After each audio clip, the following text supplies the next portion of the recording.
Hello po, sa mga pagpalang araw po sa atin lahat, mga kapalangga. So ngayon, mag-share na naman po ako na lulutuin na kusa with chicken. Ayan.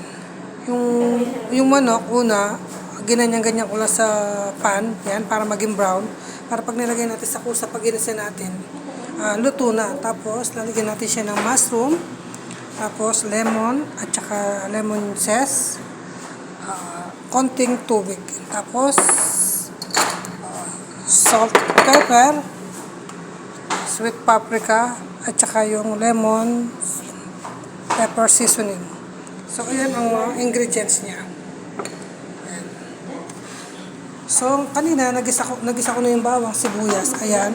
Tapos, isusunod ko na itong kusa. So, ayan. Start na tayo magluto.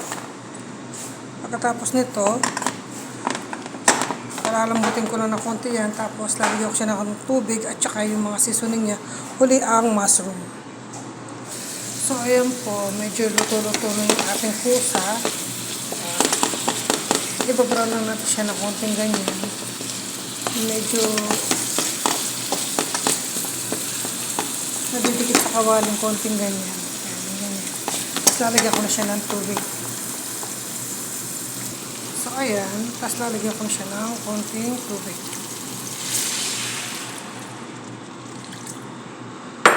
Lagyan na natin yung kanyang mga sangkap. Konting paprika. Tapos yung lemon na pepper seasoning. Ayan. Tapos yung lemon zest. Paminta at asin. Yan. So, mix-mix lang yan. Ganyan. Tsaka natin ilalagay yung ating lemon juice. Kasi dapat maasim-asim na konti yan. So, ayan lang siyang kumulo na konti. Tapos, ilalagay na natin yung ating chicken.